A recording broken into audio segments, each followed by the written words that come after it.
तत्सम और तद्भव शब्द। आज इस क्लास में मैं आपको तद्भव और तत्सम शब्द के बारे में बताऊंगी। वैसे तो सभी लोग जानते हैं कि तत्सम और तद्भव शब्द क्या होते हैं, लेकिन कन्फ्यूज़न कहाँ होती है, इसको पहचानने में कन्फ्यूज़न होती है कि हमें ये तो पता है कि एक शब्द संस्कृत का होता है और एक शब्द संस्कृत से हिंदी में बनाए हुए परिवर्तित रूप होते हैं, लेकिन समझ में ये नहीं आता है कि कौन से शब्द तद्भव है और कौन सा शब्द तत्सम शब्द है। इसकी पहचान कैसे की जाए, तो चलिए शुरुआत करते हैं और आज आपकी कन्फ्यूज़न को दूर करती हूँ। और आज का हमारा टॉपिक है तद्भव और तत्सम शब्द। तो सबसे पहले हम जानेंगे कि तत्सम शब्द होते क्या हैं। तो तत्सम शब्द दो शब्दों से मिलकर बना होता है, जो होता है तत् और शम। तत् का अर्थ होता है उसके और सम का अर्थ होता है समान, यानी उसके मतलब संस्कृत। यहाँ पे उसके का अर्थ हो जाएगा संस्कृत, यानी संस्कृत के समान, या कह सकते हैं जैसा। यानी तत्सम शब्द वे होते हैं जो संस्कृत के समान होते हैं। जैसे उदाहरण देखिए, अग्नि, वायु, ग्राम, ये हमारे क्या हैं, संस्कृत के शब्द हैं। सूर्य, इन्हें हम संस्कृत के शब्द कह सकते हैं, यानी ये तत्सम शब्द है जो दो शब्दों के योग से मिलकर बना है।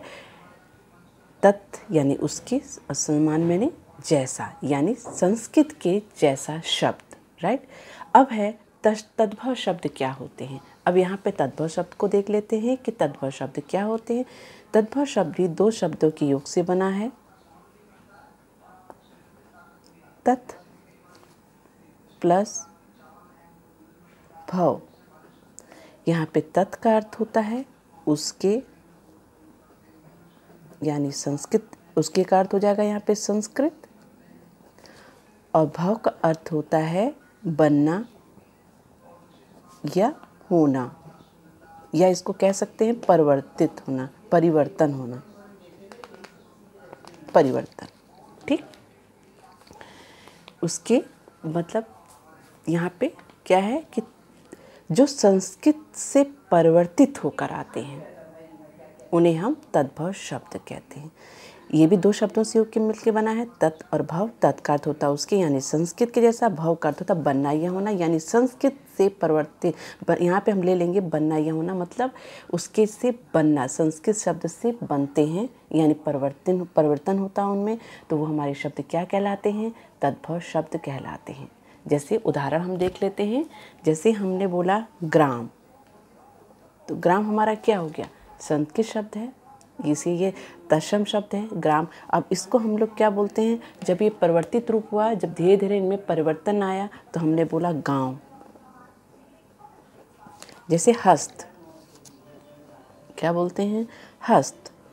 पहले संस्कृत में हस्त का अर्थ हस्त बोलते थे, पहले के प्राचीन काल में हस्त बोलते थे। धीरे धीरे इनमें परिवर्तन आता गया, अब ये हस्त से हो गया हाथ। तो ये हमारे क्या परिवर्तित रूप, यानी संस्कृत का परिवर्तित रूप है हमारा तद्भव शब्द। ठीक, क्लियर हुआ। तत्सम शब्द वे होते हैं जो संस्कृत के समान होते हैं, और तद्भव शब्द वे होते हैं जो संस्कृत के रूप परिवर्तित होकर आए होते हैं, वे हमारे तद्भव शब्द कहलाते हैं। या सीधे सरल शब्दों में कहो, हिंदी वाले शब्द होते हैं। और दूसरा तत्सम शब्द वे होते हैं। यहाँ पे अब हम पहचान कैसे करेंगे कि ये संस्कृत का शब्द है या तत्सम शब्द है या तद्भव शब्द है, तो सिंपल, तत्सम जहाँ पे सम आए तो वो यानी संस्कृत, तत्सम मैंने संस्कृत, और तद्भव मैंने हिंदी, यानी संस्कृत का बदला हुआ रूप। ठीक, अब कुछ इनके नियम्स होते हैं, इन नियमों को हम देख लेते हैं। तत्सम और तद्भव को पहचानने के कुछ नियम होते हैं, नियम कह लीजिए, या इसको पहचानने का एक तरीका होता है, उस तरीके को भी हम देख लेते हैं।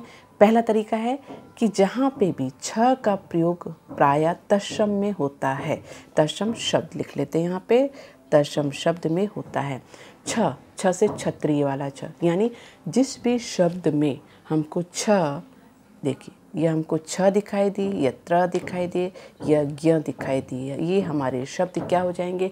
ये शब्द, किसी भी शब्द में अगर ये चीज़ हमें दिखाई दे रही है, ये वर्ण हमें दिखाई दे रहा है, तो हम ऑटोमेटिक समझ जाएंगे कि वे हमारे तत्सम शब्द हैं।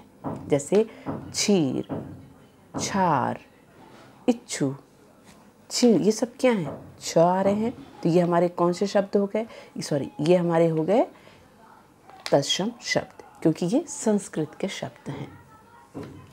लक्ष्य, यहाँ पे भी छ आ रहा है, उपेक्षा, क्षत्रिय, तो जहाँ पे भी ऐसे देखिए छ भी है और त्र भी है, जहाँ पे ऐसे शब्द दिखाई दे तो वहाँ पे आंख बूंद के हमें उसको समझ जाना चाहिए कि वे हमारे कौन से शब्द हैं, वे हमारे तत्सम शब्द हैं। ठीक, अब है दूसरा नियम देख लेते हैं। री का प्रयोग तत्सम शब्दों में होता है। री यानी री की मात्रा आपको पता है, र नहीं, री की मात्रा। जैसे री की मात्रा ये देखिए यहाँ पे है, शब्द लिखे हैं मैंने यहाँ पे, श्रृंगार, तो ये किसकी मात्रा है, री की मात्रा है। तो हम पहचान जाएंगे जहाँ पे भी ऐसा शब्द हमको दिखाई दे रहा है, ये वाले शब्द दिखाई दे रहे हैं, री के स्वर वाले शब्द हमको दिख रहे हैं, हम तुरंत समझ जाएंगे ये कौन सा शब्द है, ये हमारे तत्सम शब्द हैं। जैसे श्रृंगार, श्रृंगार उसका प्रवर्तित रूप हो गया श्रृंगार।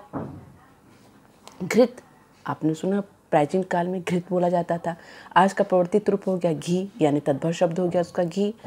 घृणा, घृणा मैंने क्या होता था, घिन, या घृणा हो जाती थी, घिन हो जाती, तो उसको आज हम हिंदी के चलन में हम लोग क्या बोलते हैं, घिन बोलते हैं। तो यहाँ पे क्या है, पहचान क्या है, जहाँ पे भी ये वाले री वाले शब्द हमें दिखाई देंगे तो वे शब्द हमारे क्या हो जाएंगे, वे शब्द हमारे तद्भव शब्द, तत्सम शब्द कहलाएंगे। ठीक है, अब हम आगे बढ़ते हैं और आगे देखते हैं हमारा नियम। अब ये नियम है, तीसरा नियम हमारा क्या है कि प्रायः र का रूप तत्सम शब्दों में मिलता है। इससे पहले वीडियोस में मैंने आपके र के विभिन्न रूप बताए थे, जैसे पदेन की मात्रा, रेफ की मात्रा बताई थी। तो जहाँ पे भी हमको रेफ या पदेन की मात्रा दिखाई देती, यानी रेफ की मात्रा और पदेन की मात्रा इस तरह से हमें दिखाई देती है, तो हम समझ जाएंगे जिस भी शब्द में अगर इस तरह की हमें मात्राएं दिखाई दे रही हैं या रूप दिखाई दे रहे हैं, र के रूप दिखाई दे रहे हैं, तो वे हमारे कौन से शब्द हो जाएंगे, वे हमारे तत्सम शब्द हो जाएंगे। आइए देखते हैं, जैसे स्पर्श, देखिए ये क्या है, ये रेफ की मात्रा लगी है, तो हम ऑटोमेटिक समझ जाएंगे, हम समझ जाएंगे किस कौन सा शब्द है, ये हमारा तत्सम शब्द है। अब स्पर्श का हो जाएगा प्रस। व्याघ्र, प्राचीन काल में व्याघ्र किसको कहते थे, यहाँ पे भी देखिए ये किसकी मात्रा है, पदेन की मात्रा लगी है, तो शब्द बन गया बाघ, तो ये हमारा कौन सा शब्द हो गया, तत्सम शब्द, उसका प्रवर्तित रूप हो गया बाघ। ताम्र, ताम्रकालीन सभ्यता आपने सुना होगा, पहले वो प्राचीन काल में बोलते थे ताम्र, यानी वो संस्कृति तत्सम शब्द था, अब उसका हमारा प्रवर्तित रूप हो गया तांबा। स्वर्णकार, सुनार, आपने देखा होगा स्वर्णकार यानी सुनार की दुकानों में कभी कोई लोग अपनी दुकानों में लिखे रहते हैं स्वर्णकार, यानी स्वर्णकार, यानी इसमें कौन सी मात्रा लगी है, रेफ की मात्रा लगी है, तो हम ऑटोमेटिक पहचान जाएंगे कौन सा शब्द है ये हमारा तत्सम शब्द है, और इसका प्रवर्तित रूप क्या हो गया, सुनार, ये हमारा कौन सा शब्द हो गया, ये हमारे तद्भव शब्द। मैंने दोनों लिख दिया, तत्सम शब्द और तद्भव शब्द दोनों को यहाँ पे लिख दिया है। आप इसको अच्छी तरह से पहचान कर सकते हैं और समझ सकते हैं। समझना क्या है, र के जहाँ भी हमें रूप दिखाई देंगे वे शब्द हमारे तत्सम शब्द हैं। अब अगला नियम के तरफ आगे बढ़ते हैं और हमारा है नियम, चौथा नियम है प्रायः तत्सम शब्द में वे व तथा तद्भव शब्द में ब का प्रयोग देखने को मिलता है, यानी तत्सम शब्द व और तद्भव में वही परिवर्तित हो जाता है ब में। आइए देखते हैं, जैसे वर्षा, यहाँ पे मैंने ऊपर लिख दिया है तत्सम शब्द और तद्भव शब्द, तत्सम शब्द और तद्भव शब्द यहाँ पे लिखा है वर्षा, तो यहाँ पे क्या आया, व आया, तो ये शब्द कौन सा शब्द हो गया, तत्सम शब्द हो गया। अब व का ब हो गया वर्षा।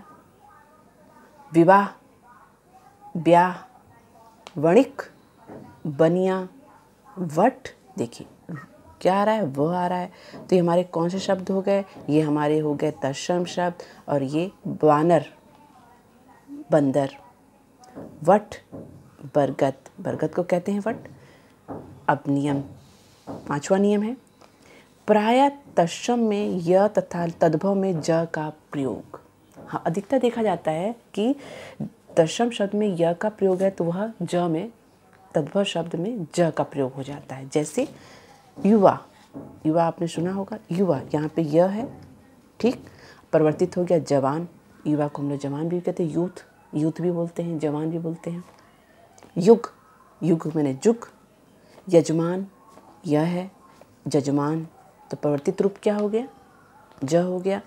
तो तत्सम शब्द कौन सा हो गया, जहाँ पे भी यह दिखाई दे तो वो हमारे कौन से शब्द हो गए, वो हमारे तत्सम शब्द हो गया। उसका परिवर्तित रूप ज हो गया। अगर हमें ज दिखाई दे रहा है तो वो हमारे कौन सा रूप हो गया, वो हमारा तत्सम से तद्भव में परिवर्तित रूप है। नेक्स्ट है हमारा चंद्र बिंदु का प्रयोग तद्भव में मिलता है, यानी चंद्र बिंदु की मात्रा। यहाँ पे अभी हम तत्सम देख रहे थे, अब चंद्र बिंदु का कहीं भी मात्रा दिखाई देती है तो वे शब्द हमारे कौन से हो जाएंगे, वे हमारे हो जाएंगे तद्भव वाले शब्द। जैसे चंद्र, चांद, मुख, तो अब क्या बोलते हैं, पहले मुख बोलते थे, अब बोलते हैं मुंह। पंच का 5 हो जाएगा, उच्च, ऊंचा, यानी यहाँ पे हमें क्या दिखाई दे रहा है, चंद्र बिंदु की मात्रा दिखाई दे रही। तो ये शब्द हमारे कौन से हो गए, ये हमारे तद्भव शब्द हैं।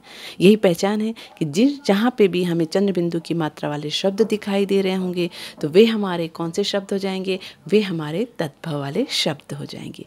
और एक पहचान और है कि जिन शब्दों का उच्चारण करने में हमारी जीवा को स्ट्रेंथ पड़ता हो, यानी जोर लगता है, वे शब्द हमारे तत्सम शब्द होते हैं। और जिन शब्दों का उच्चारण करने में जिनको हम आसानी से बोल लेते हैं, वे शब्द हमारे तद्भव शब्द, यानी हम अपने हिंदी को आसानी से बोल ले जाते हैं तो वो हमारे कौन से शब्द होते हैं, वे हमारे तद्भव शब्द होते हैं। तो आज का टॉपिक इतना था। उम्मीद करती हूँ कि आपको समझ में आया होगा। तो अगर आपको मेरा वीडियो अच्छा लगता है तो प्लीज़ इसे लाइक, शेयर एंड सब्सक्राइब ज़रूर करिएगा। आप सबका थैंक्स कि आपने मेरे वीडियो को वॉच किया, विजिट किया। अगले मिलते हैं अगले वीडियोज़ में, तब तक के लिए बाय एंड टेक केयर।